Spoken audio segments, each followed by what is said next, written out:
미국의 에반스 목사님이란 분이 계셨어요. 그분은 그리 유명하지 않은 평범한 목사님입니다. 세상의 기준으로 하면 어쩌면 실패했다고 말할 수도 있겠지만, 그러나 신앙적인 기준에서는 가장 훌륭하게 짧은 생을 살다 가신 그런 목사님이십니다. 이분의 아버지도 목사님이셨어요. 이분은 결혼할 때 놀랍게도 그 아버지 목사가 결혼 주례를 해주셨습니다. 목사 아버지가 목사 아들의 그 늦은 결혼을 주례하셨다. 생각만 해도 참 인상 깊고 감동적인 결혼식이 아니었을까 하는 생각을 합니다. 근데 에반스 목사님은 20개월간 간암과의 투병 끝에 세상을 떠나시게 되는데, 그 긴 투병 생활 동안 다음에 4가지 항목을 굳게 지키셨다고 합니다. 첫째로, 나는 결코 불평하지 않겠다. 둘째는, 나는 집안을 우울하게 하지 않겠다. 셋째는, 내가 받은 복을 헤아려 보겠다. 넷째는, 내 병을 유익한 것으로 만들겠다. 그는 정말로 이 다짐들을 지키려 노력하였고, 그래서 운명하기 얼마 전에 나는 주님께 갈 준비가 다 되었다. 이렇게 고백을 했었다고 합니다. 사실 그가 꼽은 4가지 내용들은 죽음을 앞둔 사람만의 삶이 아니라 저와 여러분, 신앙하는 모든 사람들의 다짐이어야 되는 거죠. 나는 결코 불평하지 않겠다. 주일에도 봤지만 하나님을 제대로 아는 사람은 불평하거나 원망하지 않아요.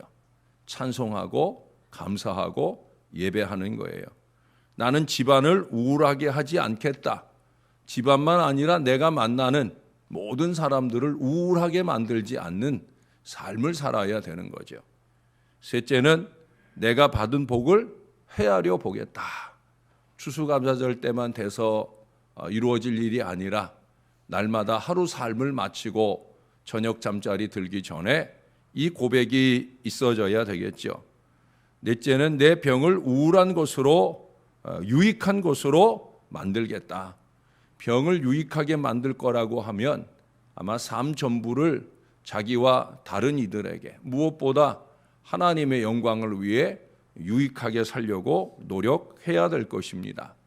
적어도 그런 삶의 내용이 삶의 여정 중에 있을 때에, 그럴 때 우리는 천국 갈 준비가 되는 것이고, 언제라도 주님이 야 올라와 하면 우리는 기쁘게 그 천국의 부름에 응할 수 있을 거예요.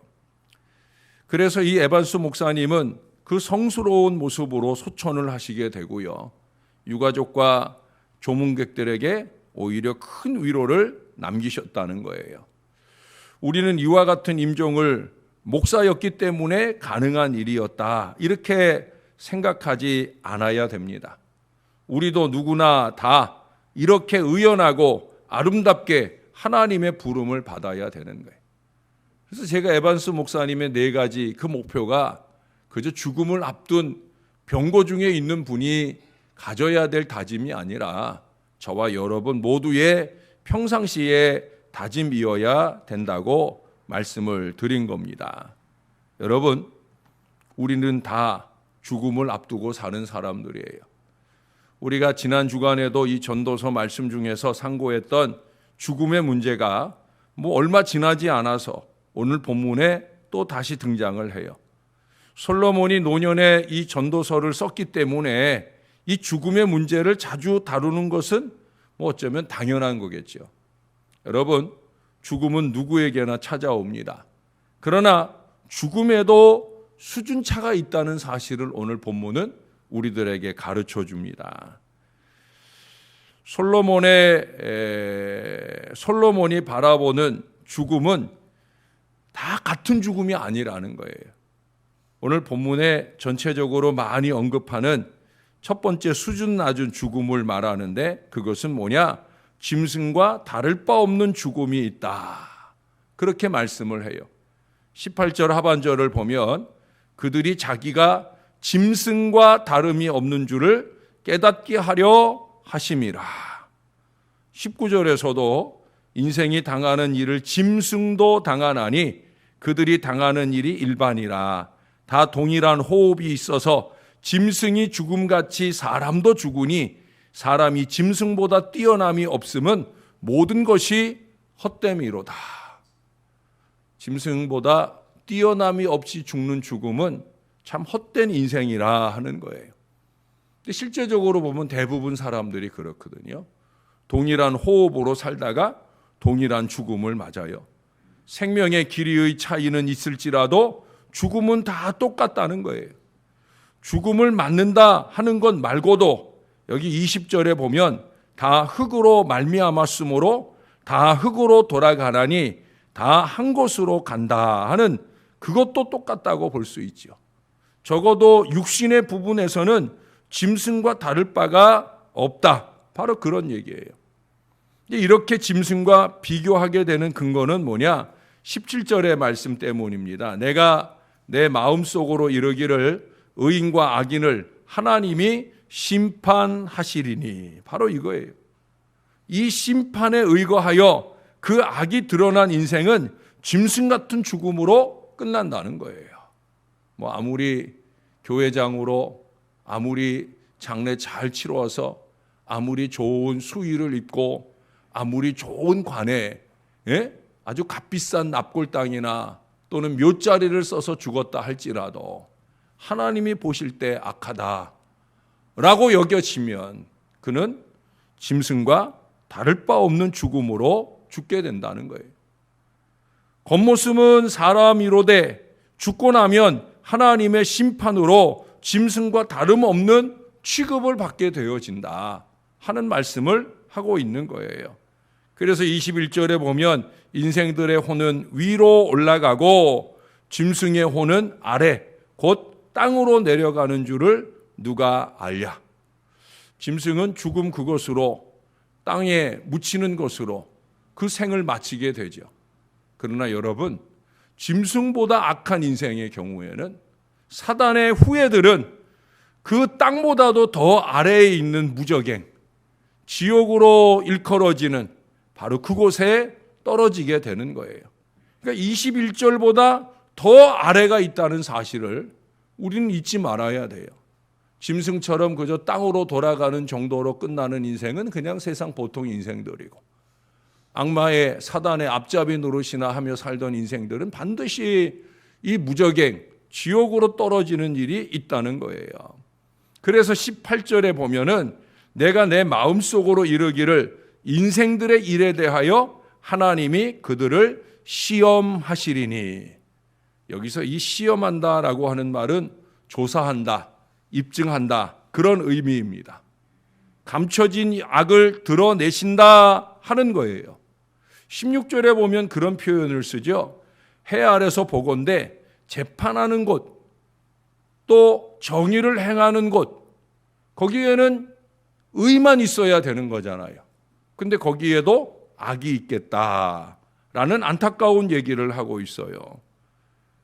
이게 뭐 재판하는 것만 아니라 공의를, 정의를 행하는 것만 아니라 죄송하지만 심지어 이 교회에서조차 당연히 악이 발붙이지 못할 곳이지만은 안타깝게도 은폐된 악이 있다는 거예요.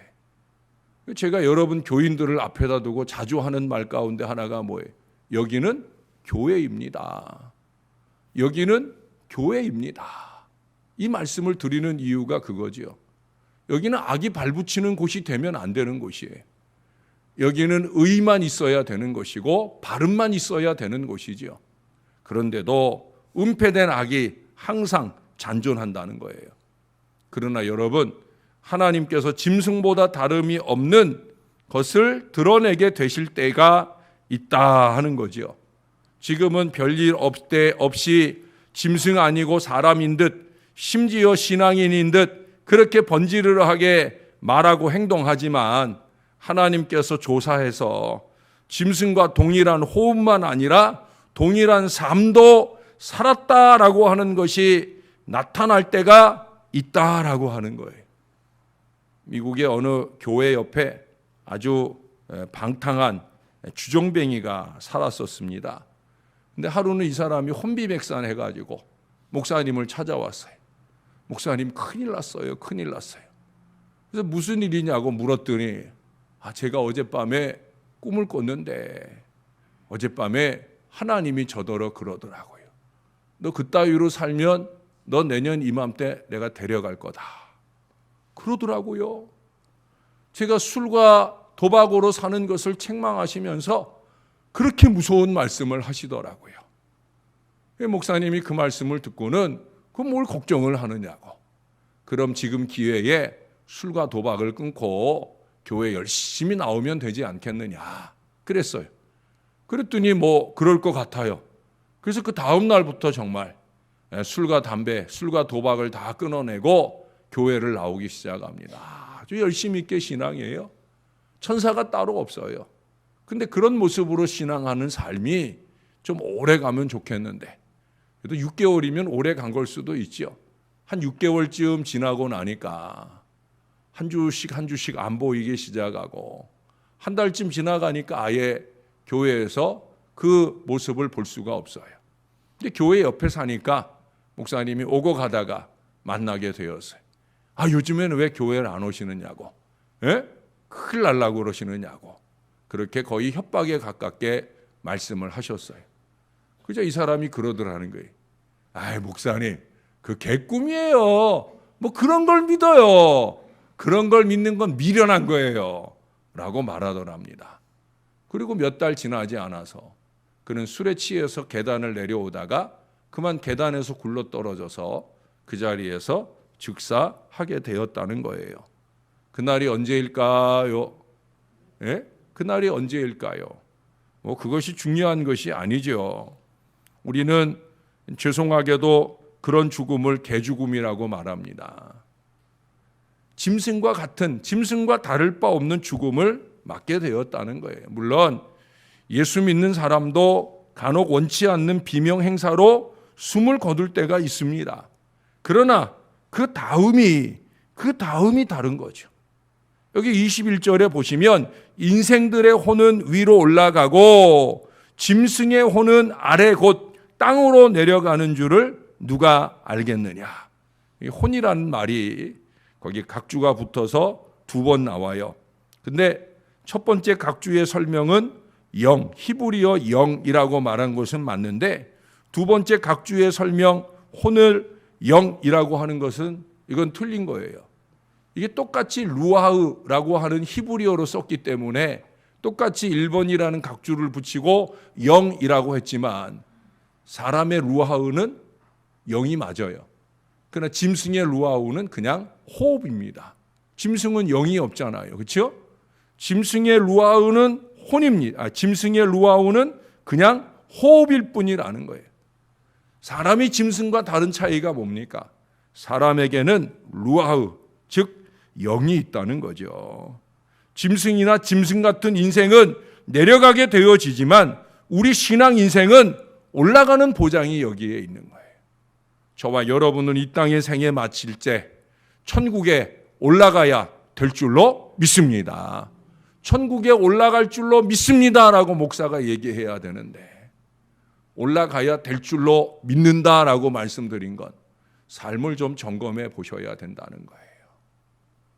아까 서두에 에반스 목사님의 그 다짐과 고백이 과연 내 삶에 꾸준하고 한결같이 잘 이어지고 있는가. 짐승과 다를 바 없는 정의가 있어야 되고 공의가 있어야 되는 자리에서 어둠의 일들을 획책하는 일들은 없는가 우리가 생각해 보아야 된다는 거예요. 그러면서 우리는 그 천국을 준비하며 사는 거룩한 인생이 되어야 된다는 거예요. 우리가 짐승과 다른 자리가 바로 여기에 있어요. 사또 이사이라고 하는 분이 그런 얘기를 했어요. 성인은 죽음을 만족하고 범인은 죽음을 두려워한다. 보통 세상 사람들은 죽음을 두려워하면서 산다는 거예요. 그러나 건강한 마음을 가진 사람, 그 이상 저와 여러분처럼 건강한 신앙을 가지고 부활의 소망을 가지고 사는 사람은 죽음을 맞아들인다라고 하는 거예요. 죽음을 만족하고 산다는 거예요.